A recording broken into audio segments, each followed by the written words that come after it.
好，川普的关税倒数4月2号就要开始了，全球性的对等关税要上线了。那所以现在其实美国自己本身的金融市场反映出来也是不看好的，因为这一定有反作用力道。所以美股的期货呢，他们在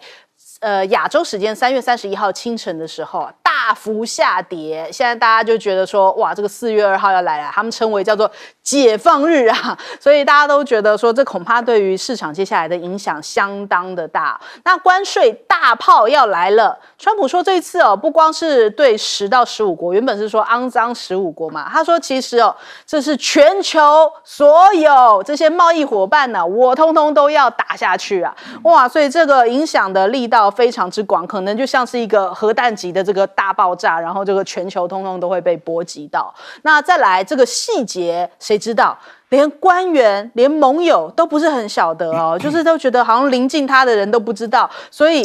一些核心的官员都觉得感到无所适从，因为没有人知道到底具体会是怎么样，只有川普知道，只有他最核心的1-2个在他身边的人才晓得。那看到一些知名金融机构，像是花旗啊、美银啊，都开始要模拟，因为没有人知道细节，所以他们只能做一些沙盘推演美银说可能会有未爆弹，4月2号搞不好只是烟雾弹让大家忽略接下来，因为4月4号的非农数据可能并不是很好，这个他要来缓解这个非农的冲击，就是所以提前在非农之前2天来公布这个事。那花旗就讲说，恐怕有3大推演比方说他可能会仅宣布这个互惠关税，或者是除了互惠关税跟增值税其他的话呢，就是会再观望一下，或者最可怕的是第3点，就是激进的关税政策，哇，这样重磅在4月2号这样宣布出来的话，金融市场到底能不能承受住这一波这个川普冲击呢？那另外美国媒体讲到说，华尔街其实反倒就是看美国很悲观，对中国大陆的经济是相对乐观的。那这个财富杂志就讲，2024年初中国大陆其实还在经历疫情之后的经济复苏但是现在的情势大不如前，跟以前不是大不如前，大不相同了，不是像以前那么严峻了。那像香港这边已经可以明显感受到说，已经有这个增长的力道出现了。香港也好，中国大陆也好，市场都在重回增长的轨道，已经明显感受到市场的信心回来了。那还有彭博的专栏作家讲说，川普的汽车关税恐怕接下来最大的赢家会是中国大陆，因为你这样子关税下去这个反商的力道不见得对你美国的消费者来说是件好事虽然川普还嘴硬说我就是不管这个价格，我就是要让他们买美国车那他是这样说归说但是另外一个他说最大的输家会是日本跟韩国，恐怕接下来卖到美国去的话这个价钱很难卖得动那再来我们看看现在美国也出现了这样子针对中国大陆而来的一些搜查，他们就讲说FBI 在28号的时候针对这个印第安纳大学的华裔教授王晓峰呢，他开始有一些这个说好像有一些什么样学术上面的一些问题那川普其实在首任期的时候曾经推出过中国行动计划，导致多位华裔学术人员莫名其妙被逮捕所以他们现在又突然去搜索了这样子的华裔王教授是不是又开始这个重新操作一波这样子的一个概念呢？那再来我们对比一下因为美国一直都在这个用一种滤镜的方式，或者是用他们这个 USAID 的这种宣传力道，让大家知道说这个中国大陆多差呀。结果这个滤镜被谁破了？就被甲亢哥他现在就是因为是3700万人订阅的大 YouTuber就是他去到中国大陆的旅游，他就全程开这样子直播，那就发现到说，哇，原来中国大陆跟美国宣传的都那么不一样，让好多外国的粉丝网友都借由他的镜头看到认识了中国大陆，比起去年那一波的 China Travel 还来得更加的写实，比起小红书的对仗来得更加的真实，所以哇，彻底打破了这个滤镜那现在连这个中国大陆的一些官方媒体，比方说像是四川观察也跳下来，他们现在正在要进行这些成都的直播，还有他去到河南的时候因为这个他去少林寺要学武嘛，结果河南文旅也参与了这一场直播，就是后来就是他一些河南的直播都是由河南文旅来接手，所以他们也看到了这样的一个巨大的影响力哦。那再来，甲亢哥去到了成都啊，我们来看看这一段画面哦。四川话听得懂吗？成都 ，yes，最出名，他主人身体不得不放弃，从此赶我带走摄影，rapper，对，最近四川话真的太红了。自从哪吒那个太乙真人，你打我杀，你打我杀，现在看他开始都在学四川话。其实如果你有看那个 rap 节目的这个什么中国什么新说唱那一类的，四川的这些说唱真的是很红，所以他们就用四川的这种 rap 来迎接甲亢哥。那另外甲亢哥还去喝了功夫茶，我们来看看画面哦。Oh my god！对，这同样也是这个四川成都那一边。如果你去到那边，也会看到像是变脸秀啊，还有这个等于说非常长柄式的这样子的一个茶壶来倒茶，这都是考验着功夫。所以这个甲亢哥惊呼连连，喊着 "Oh my god"， 所以他其实看到了这一趟这个中国大陆的旅程，收获很多，都看到了大家的这个热情哦。所以透过他的镜头，大家就发现到说，哦，我们这个原来中国大陆并不是外国人想象中的那个样子，而且还有很多人在讲说啊，中国人是不是我们都是这样子面无表情，然后就是受到高压对待？结果没有，甲亢哥到哪里都是这个热情的民众啊，在那边跟他互动啊，随时就像个 NPC 这样出现了，让大家讲说哇，原来中国人这么的活泼嘛，就是让大家看到说，原来我们中华文化并不是外国人所这样子渲染成那样子哦。那所以我们看到谢峰也在那边讲说，看得出来 Speed 对于这个非常的认真哦，在旁边的小男孩反倒不知所措了，因为他很热情的互动，因为功夫跟中国成为了朋友，而且啊，你看这个还有一些讨论，就讲甲亢哥让世界认识了中国，其实也让中国又重新认识了自己啊，就是让大家发现到说，这中国大陆原来并不是外国媒体口中的那个中国啊。我们先来问一下亮哥。我那个甲亢哥也长得蛮有喜感的，我是很好奇他那个收音怎么能那么清楚，不知道是用什么牌子。这个事实上，中国大陆自从开放各国的免签，大概已经进入用免签方式落地旅游，大概已经有超过1000万人了啦。那因为甲亢哥比较有名嘛，所以又带动另外一波宣传。对，实际上之前就一大堆了啦，一大堆了，所以类似的东西我也看得蛮多的哈。那普遍反应都跟他类似啦，就是他在美国所接到的讯息，欧洲人也一样，就是那个滤镜真厚啊，而且可能不是滤镜，有时候是哈哈镜啊，就是扭曲的很厉害了啊。那我还看过一个女生啊，她晚上可以在路上走，没有治安的疑虑，她就很感动了。对，这个实际上在东亚是很普遍的嘛，日本、韩国、台湾也是这样啊。所以西方文明不知道哪里出了问题啊，让女生晚上不能在外面走路啊。所以我觉得大概是这个叫文化冲击啦。文化冲击的意思是你原先预期不是这样，那结果你到了才知道。这还有另外一种生活的逻辑存在啊，所以也有它的合理性啊，就是这样啊。所以我觉得这一波啦，会逐渐会改变这个西方人的一些看法啦。实际上也包括小红书啊，小红书就直接来对账，然后跟你对账嘛，就讲一些有的没的，那比这个更彻底。这个是用实景啊，让你看到现场，那就没什么好说了嘛，对不对啊？那这个川普这个关税真的非常的，我觉得股市都大跌，主要就是因为不确定，就不知道你会不会有行业关税啊，这个就是最麻烦的。我们举例啊，比如说日本啊，我觉得日本就是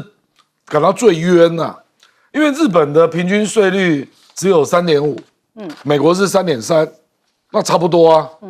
所以你为什么要针对我？汽车要课25%呢？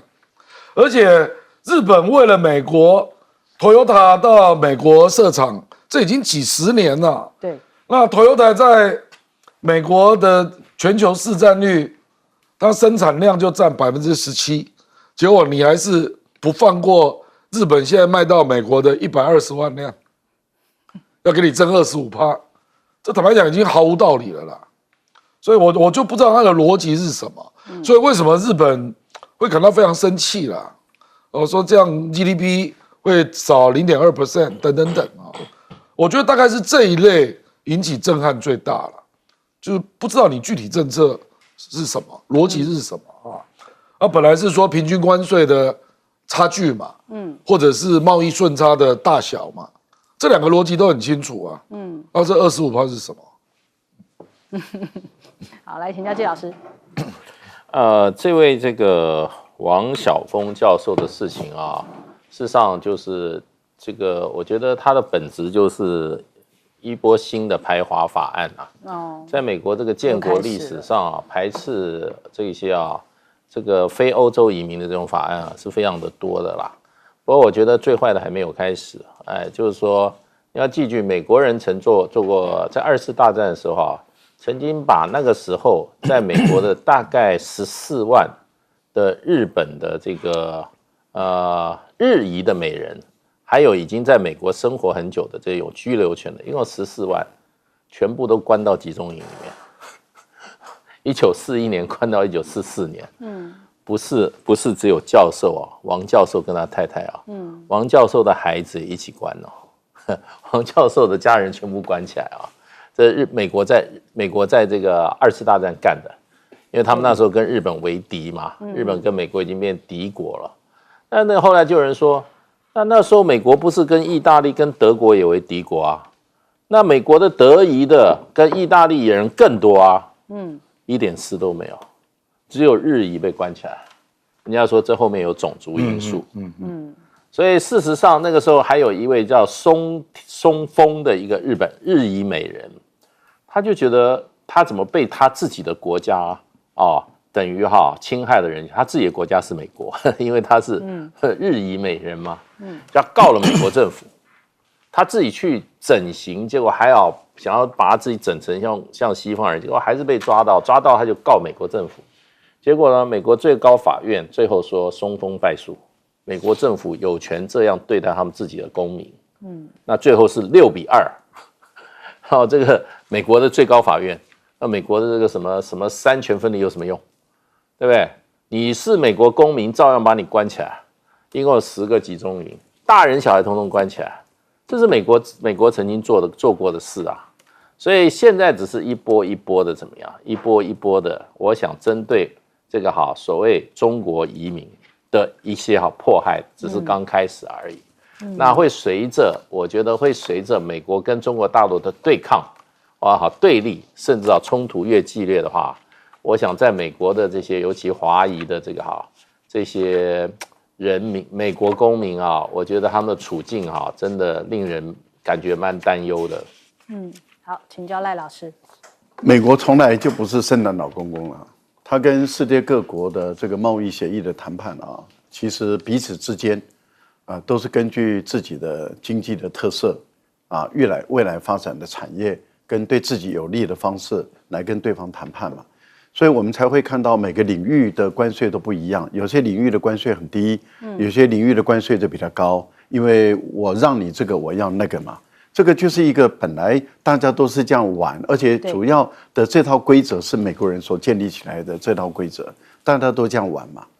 那玩了这么多年以来，大家都已经达到一个平衡，也就是说，你美国的强项，例如说美国制造业不是强项，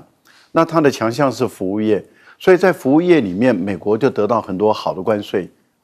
然后，例如说，美国在发展3C，美国在发展这个半导体的时候，最早的时候，它具有绝对优势的时候，你看看数位化经济里面几乎是零关税，因为都是应美国的要求，都没有关税。那美国人其实因为这样而赚翻，所以美国的货才能够铺到全世界嘛。这个就是一个事实嘛。怎么今天美国人觉得他吃亏了呢？那也就是说，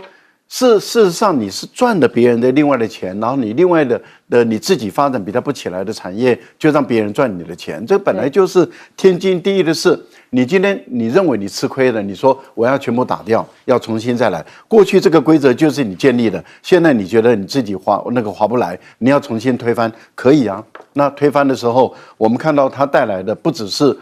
相关国家的影响，其实也给美国带来的影响嘛，因为原来的关税是经过多少年的谈判出来的，对，所以它有多细啊？那你现在你要用一刀切的方法，也就是说我已经不再是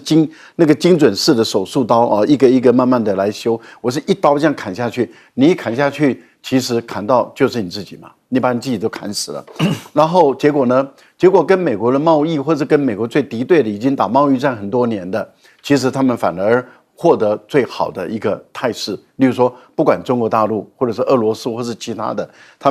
反而他们获得的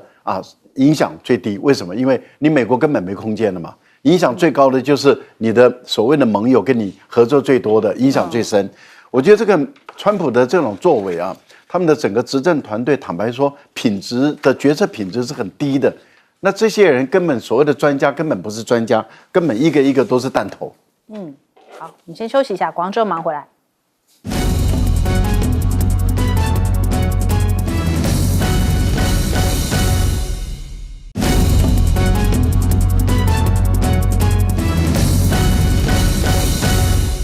好，来关注一下缅甸目前状况中国大陆14颗卫星帮助救灾，赶紧来变换轨道转向了缅甸就是要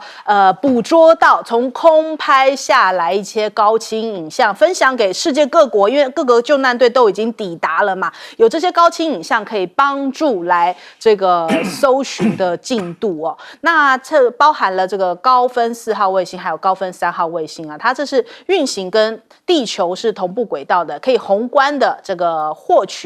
截取到一些这个灾区的全貌。那高分3号的话，它具有1米分辨率的成像能力，就是可以更精细，可以看到这个地面上细微的变化。那它目前呢，这个环境减灾的卫星可以实时监测灾区的地层变化，所以这些数据非常的珍贵就现在提供给目前缅甸、泰国来做一些相关的使用，而且可以迅速还原出这些道路关键区域这样避免在救灾时候发生其他的这些意外危险。那从地震发生到第一个影像取得，只有花数个小时时间因为中国大陆的卫星24小时之内就已经完成了20次的影像，取得了灾后有效的这些资料，大概有16个景象，然后分享出来，这个非常高的效率。那我们来看看拍摄到的画面其实这个奈比都机场的塔台因为强震而倒塌，灾前灾后就有很明显的对比出来这个是灾后倒塌下来的样子，这是灾前。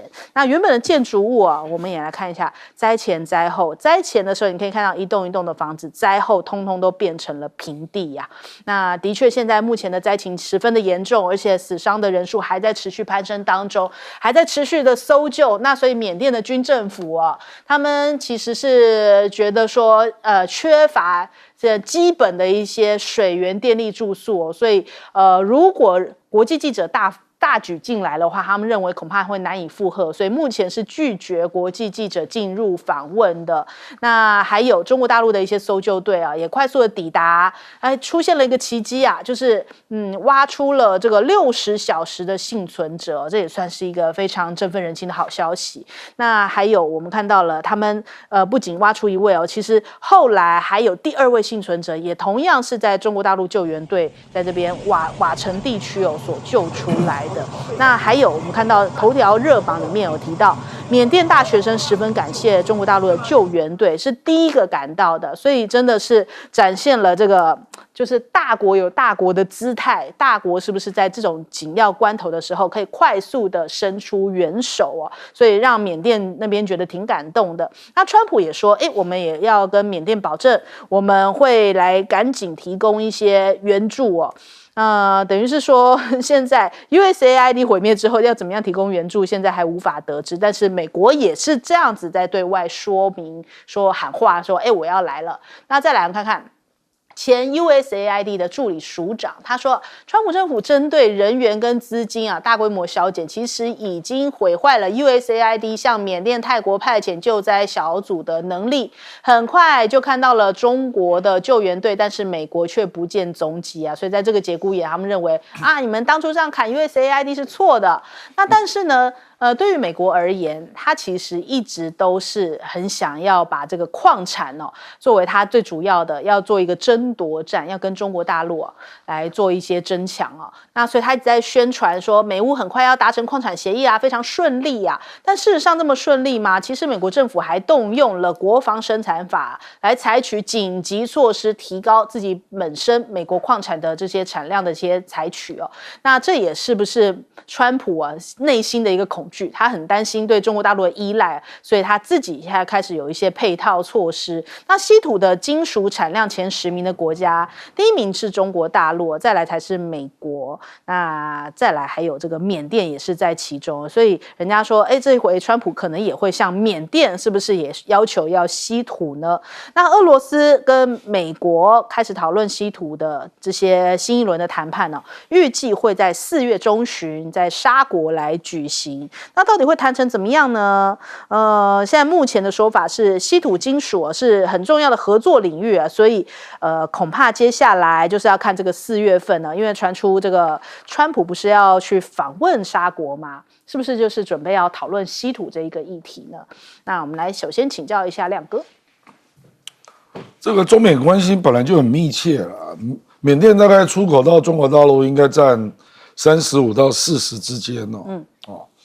而且中国大陆本来它的卫星在亚洲地区，它的布基它密度本来就比较高，而且都是比较新发射的，所以真的能够集中卫星来造出这个瓦城受害的地面，真的就只有中国立刻可以做到了，因为它亚洲卫星本来就比较多那目前也派出了地震的专家啦，医疗人员总共400多人去了缅甸嘛，连香港都派出51个人所以我觉得这个等于是方方面面都到位了，还包括立刻紧急援助1亿人民币，所以我觉得这个就是在秀，就是近邻真的出事是近邻就真的可以帮上大忙尤其缅甸，我们讲白了，缅甸就是一个到现在也还没有完全统一的国家对，那个地方割据的力量还是很复杂所以中国大陆大概是方方面面都有交往那关系都做到一定程度大概是这样所以我倒不认为有人会去从缅甸的交往去想到，哎呀，我会不会拿到你的矿产我看不会有人那么现实吧，真的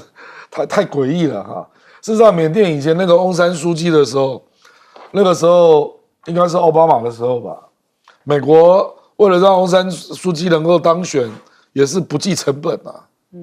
我记得那个时候日本还waive掉缅甸的外债100亿美元日本所以我倒不觉得这个是这种问题啦，而是你现在的政府的主要的心态啦。我并不认为川普认为这种事是重要的，如果拜登也许会比较重视，那川普根本就觉得我怎么会花这种钱到别的国家的地震呢？那如果缅甸救了，那以后非洲有了，我是不是又要再介入呢？我觉得川普可能会这样计较在商言商，这个就真的没办法了啦。因为我那天就看到希拉蕊写篇文章在痛骂川普嘛，他在骂他把那个国际开发总署整个都删掉了，然后他就说这个有多重要，他就认为美国的软实力没了啦，就是说你这个就是软实力的其中一个界面，结果你把它整个干掉，不止搞政变变得也困难了要救援人家也变得困难了，所以你岂不是搞孤立主义吗？对不对？好，请教介老师。其实美国现在对缅甸这个军政府是除之而后快。美国对缅甸目前的军政府有很多的都是在什么制裁抵制当中，因为他们是支持翁山书记的，他们对缅甸的内政有极大的意见，所以这件事情为什么美国政府还算有一点反应？是因为川普在记者会里面有记者问他的，你知不知道这件事啊？他说我刚刚有听说，他说我们决定要给他们一点帮忙，就这样没了，0。然后我觉得这个 AID 的前助理署长啊，他讲这话是风凉话。美国在政策上就不支持缅甸啊，那缅甸发生这件事情，你看他们就说这些美国的这些 NGO 啊，西方 NGO 就说啊，缅甸政府啊，不但在这个在个平常啊，在跟各地的叛军打仗，这个政变发生以后，他们还到处在怎么样，在打仗，根本不在乎灾区，这是西方媒体在讲。你知道欧盟自认为是什么样？是这个国际灾难救援的大国，他给多少钱？250万欧元，就这样。现在也没有听说欧盟有什么团队去啊，欧洲国家有什么团队去？我刚才现在去的最快的，大陆、俄罗斯、印度、泰国，还有这些韩国、日本这些亚洲国家是最快的。所以我觉得就变成就是说，西方国家没什么真正人道主义，人道主义都是什么？都是假的。就跟这个 USAID 啊，背后是什么？他做人道主义作为一个桥梁，去进行内部的颠覆跟什么内部的管控啊。所以我想这个灾后这个地震就可以看得很出来。那对中国大陆来讲的话，真的是远亲不如近邻了。那中国大陆事实上的这个救灾能量也很大，专业的团队很大，然后各种的它这个随时的这种物资都很快都可以准备。上次这个西藏的这个地震，你就可以看得出来。他那个地方，他那些相关的物资啊，不管是帐篷或者是冬衣哈，或者是说这种粮食口粮啊，它都是很快都各个点都囤积的时候一到就过去了，很快就过去了。像上一次西藏那个地震，你看他们这个帐篷当天晚上全部搭好，所有没有人会在这个受难人不会待在外面，因为太冷了。所以这个就变成就是说，中国大陆可能也是就是说，第一个经济能力上来了，第二个政府重视这个对人民的救灾救灾嘛，那所以就变成它的这个基本上能量蛮大的，所以一下就3个队伍就去了，中国大陆立刻宣布1亿人民币。那我想这只是个开始啊，因为就是说这种叫紧急救灾啊，后面是什么？后面就是建设，你的那个灾区的回复，对，那你缅甸找谁？对，你只有找中国大陆，其他国家也没有这个能量啊，所以我觉得缅甸啊，大概这一次，我觉得从它最后到恢复哈，到整个的重建过程中啊，我想会仰赖中国大陆的地方会非常多。好，请教赖老师。这次缅甸第一时间就呼吁那么国际援助因为他自己知道这个地震太大了，他也没有能力做到，所以他呼吁国际援助。大家也都知道，72小时是最重要的。其实24小时、48小时那都是人命关天的。美国的总统有反应，但是到现在那个救灾队还派不到，钱也还没有汇出去啊。那 USAID 说，哎呀，那是因为你把我们砍掉的关系，胡说八道。当初夏威夷大火的时候海军基地就在旁边，美国的军事基地就在旁边，也没有过去救火。那你 USAID 在过去也没做什么事，你根本没有这个能量，因为这个救灾的能量，坦白说，它就是属于内政部的，不是属于你 USAID 的。你根本就是搞认知作战、搞颠覆、搞渗透的，谁不知道？不然美国之音总会被关。就是认知作战的机构嘛，全世界都知道嘛。好，所以你根本没有救灾的能量，不要在这边胡说八道啊。那我们看到了。大陆在这次的救灾里面，在全世界各国中，它展现出来的是最强大的救灾能力。不但是队伍第一时间进去，也是最短的时间把人救出来，然后再来就是它是最有效率的，而且不要忘了，它展现出它的高科技。而它的高科技，事实上你现在整个欧洲国家根本比不上的，能够跟中国大陆在高科技相对比的，可能只剩下美国这个国家了。也就是说，你其他的日本也好。欧洲的所有的欧盟的国家，包括甚至你印度的、俄罗斯的，坦白说，在整个太空能力这个部分，根本都没办法跟中国大陆来 PK 了。唯一能跟大陆 PK 的，坦白来讲，那只剩下美国了。所以我个人觉得，大陆在这一次的救灾里面，已经让整个东盟的国家跟全世界看到，第一个高科技能力强，第二个部队投送的速度很快，那就代表什么？大部队的运输能力非常的强，而且马上组织、马上动员、马上投下去。投下去以后，一到现场勘察完，马上就能够进行救灾的工作。这代表什么？事实上，在飞行的过程中，这些数据都已经传过来了。灾情的情况都传过来了，马上就已经开始在做分析、做任务的协调，所以在最短的时间内就救出第一人，这当然成为国际新闻嘛。再救第二个，对不对？马上成为国际新闻嘛，因为这个世界各国都还没做到嘛，只有中国大陆做到，这当然会让很多国家就觉得说大陆真的是厉害了。那对于民进党当局来讲，我们的救灾人员还是在 stand by， 哦，都还在待命。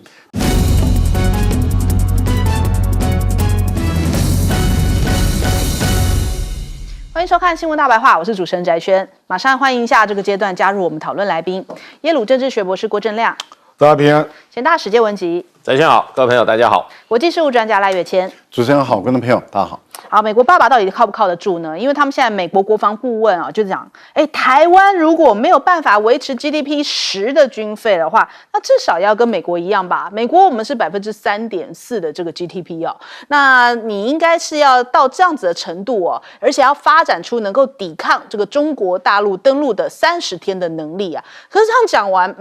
那30天之后嘞，就是人家想说你这个只管前30天的这种说法也挺怪的。那回顾823炮战的时候，1958年，美国的第7舰队是布防在台湾海峡，但是呢，宣布不进入到金门的3海里领海的范围之内哦，只是协助这个国军来补给金门。那但是当时那个时空，美军的实力是大过解放军，但是今非昔比啊！现在的美国还会像以前这样子吗？当年都已经没有进入到3海里了，现在呢，第一岛链之外了吧？那再来我们看一下哦，这个华府他们这个赫格塞斯最新的这个战略说要重新调整哦，那还有一些这个智库呢就认为，看到这个赖17条好像并不符合美国的利益哦。赖清德先前的谈话试图要破坏一中的概念可信度，那试图加深人们对于中国的威胁感，这也不符合美国的利益。所以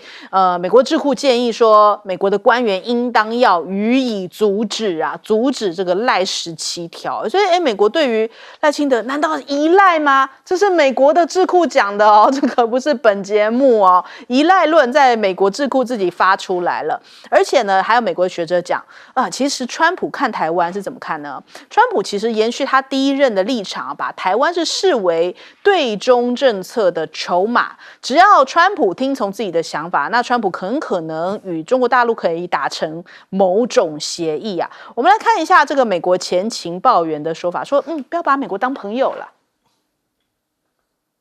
China is not your enemy. China is your neighbor. China is your friend. China doesn't want war. America is not here to help you. America is here only to use you until there's nothing left, and then we will discard you on the trash heap of history. 对，哪怕美国前情报员都是这个观点哦。那另外，美国的喜剧演员也说到了川普啊，他认为川普呢，就是做错事情也不会认的一个人。我们来听一下。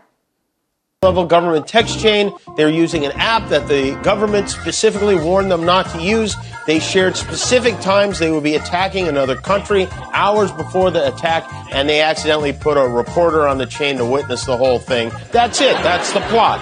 The chat's out of the bag. But what makes a Donald Trump presidency more spasmodically volatile than other presidencies is that their first instinct when something like this happens is to bury something that embarrasses them under a steaming pile of what, Guillermo? Bullshit. Of bullshit. Yeah, bullshit. Yeah, exactly. 好，所以我们现在看这个赫格塞斯，他不是去到日本的访问吗？他虽然说现在也是改变了这个对华的一些对于台湾的一些这个战略调整哦。对于日本，他同样也有一些新的这个说法哟。他说呢，美国日本要增加防卫费，要做出正确的决定哦。日本现在应该要在必要的方面来做一些调整。驻日的美军与日本的自卫队已经开始着手展开指挥控制方面的协作了，而且且他认为日本的角色是什么呢？就是呢要防堵中共啊，所以在他们看来，是不是就像我们看到那一个不小心露出来的对话，《大西洋月刊》的总编辑讲的，他们看待欧洲是往下看的，那他们看待台湾跟日本呢？你觉得他们会是怎么样的看法？看起来从只字片语里面透露出来，就是这个日本跟台湾是不是要替这个美国来守住第一岛链，来防堵中国大陆，才是他们心里面真正的一个盘算哦。那所以他就讲说，接下来要统合作战司令部要跟日本一起来成立，要重建拒止力啊。所以对他们来讲，台湾也好，日本也好，可能角色就是如此。那美国的学者讲到了，美军有必要确保日本的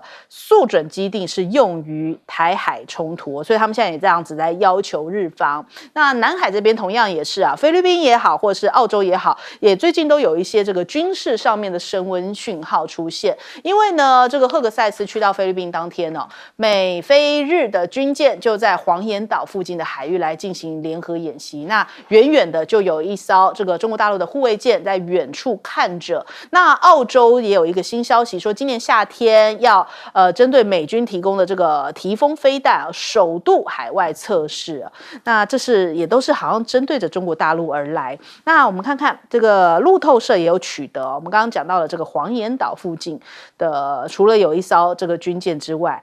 根据卫星影像还拍到了2架的这个轰六哦，也是出现在这其中。所以中国大陆已经没有说，你这个动作频频我就这个视而不见哦，而是我是会强力反击，或者是相对应的措施一波接一波的来。那现在目前在南海这边，中美之间秀肌肉。现在看起来啊，解放军在25号，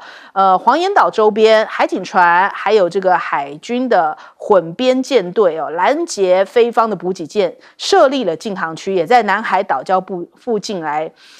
部署了鹰击21高超音速的反舰飞弹，同时启动了东风16还有21D 的飞弹战备。那在山东舰哦，它也是南海这边展开了夺岛封岛的封锁的演习，还有歼35的舰载机啊，所以几乎是一个完整的大编队的形式哦。北京同样可能会利用赖清德的行动来加大对于台湾的军事压力，那进一步来挤压台湾的战略空间哦。所以现在看起来，这个赖清德的险招恐怕会让自己走向死胡同嘛。我们先来请教一下亮哥。我觉得美国这个国防顾问显然不是研究台湾的啦，因为那个科比啊，就是美国那个国防部次长，他讲的是要比照以色列的，怎么可能是比照美国呢？美国天高皇帝远啊，谁敢打他啊？他是认为台湾的处境比较接近以色列，那以色列是5%，事实上科比是主张10%的，10%大家都知道做不到嘛，对，那我们今年有可能。我觉得有可能加特别预算就加1000亿了，那就会变成3%，因为我们现在大概2.5嘛，那加0.5就是加1000亿啊。那我估计赖政府的做法应该就是逐年增加了啊，可是压力真的很大，因为你可以看今天那个股市的样子嘛，对，台积电跌到910，对不对？对，那这个。因为基本上在川普这个关税战这么多的不确定啊，其实今明年经济要好是不容易的，所以你的财政收入一定会减少，可是你的国防预算要大量增加，所以你一定会排挤到其他项目，这个是必然的啦。所以这个是赖清德头痛的问题啦。可是我认为他非面对不可啊，就是。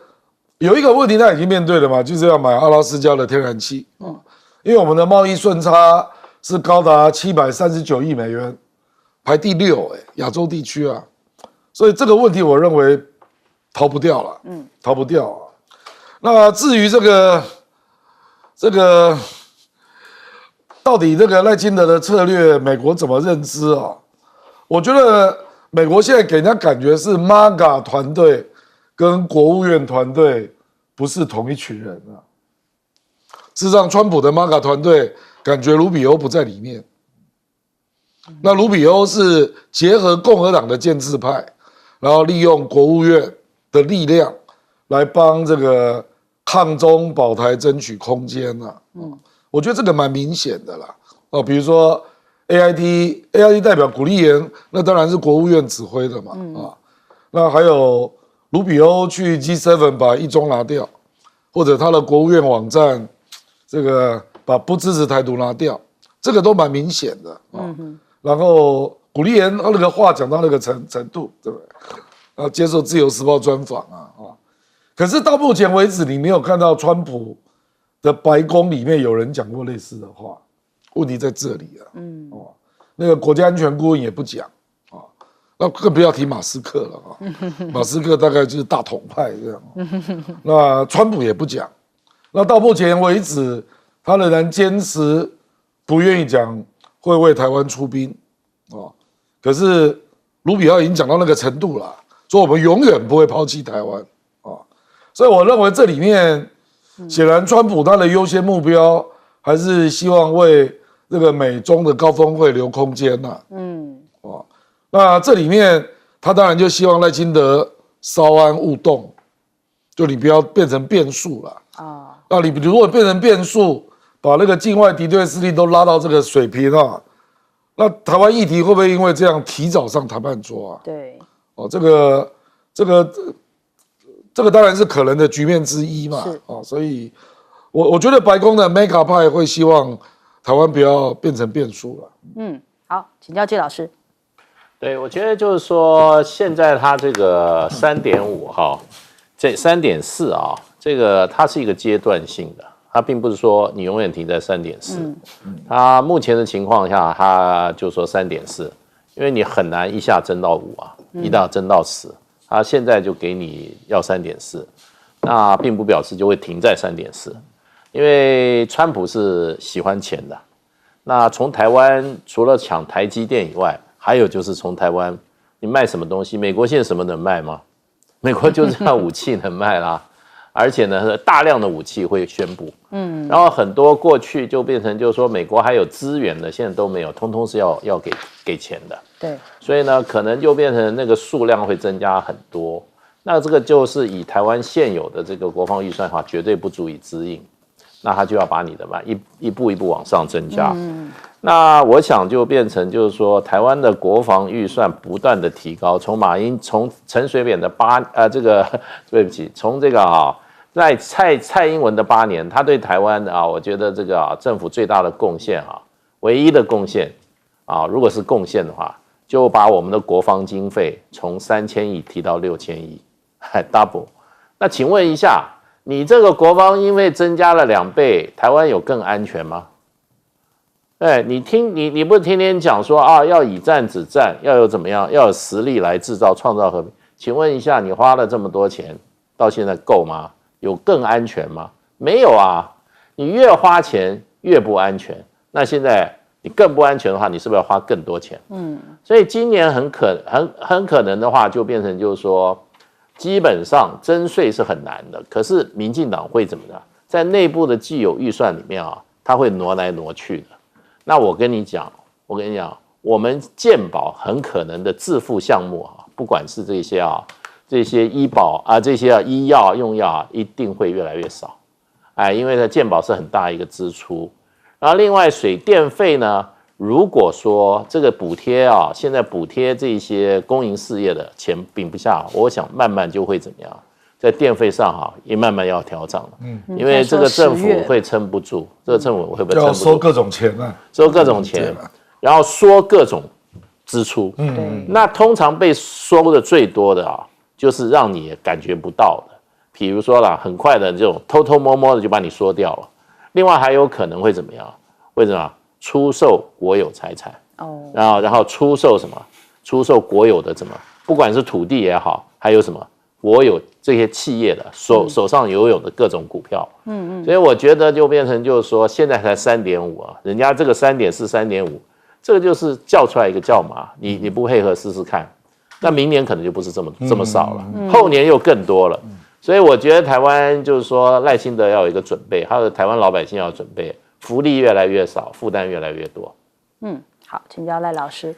一直在扩大国防预算哦，那当然一定会排挤很多的发展嘛，不管是教育经费啦，刚刚讲的民生社会的福利啦、退休金的等等的，各方面都会排挤。那问题就在于说，台湾要不要再继续征税？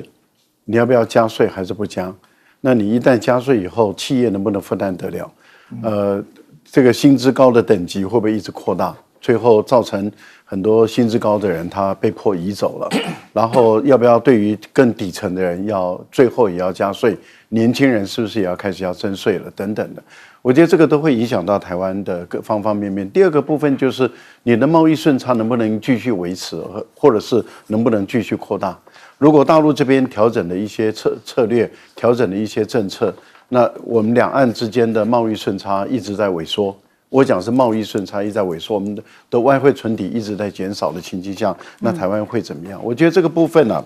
美国的胃口是越来越大，然后他要求的是越来越多，而台湾一直花更多的钱在养军队，养到最后还能不能作战，其实大家也都是存疑的。我想这是一个。那很多人都说大陆解放军没有作战的经验，台湾的军队有作战经验吗？更何况大陆解放军他们本身都在参加国际间的维和行动，他们事实上是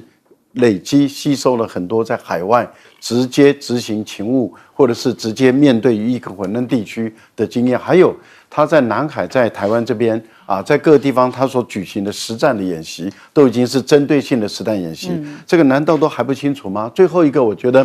美国的国防部的这个备忘录，就是由国防部部长赫德塞斯所签署的这个备忘录，观众朋友，你还看不出来，他从过去的攻势的战略转为防御性的战略了，已经是根本性的一个转变了。也就是说，过去美国占有绝对优势的时候，他把他的这个前沿基地是拉在中国大陆的周边，包括韩国、日本、过去的台湾、菲律宾等。他都建立了一系列的这个叫前沿基地，在欧洲也是如此嘛。欧洲也建立了前沿基地，就是以北大西洋公约组织为主的，在德国、在意大利、在土耳其，他建立了这个前沿基地，是直接可以攻打到这个俄罗斯、前苏联，以及可以直接攻打到这个中国大陆的。可他现在的整个战略已经调整过来了，也就是说，他认为大陆解放军不但已经突破第一、第二岛链，可以攻击到关岛本土，可以攻击到这个澳大利亚，所以美国事实上已经退回来，把他的过去的前沿基地变成防守的前沿基地了。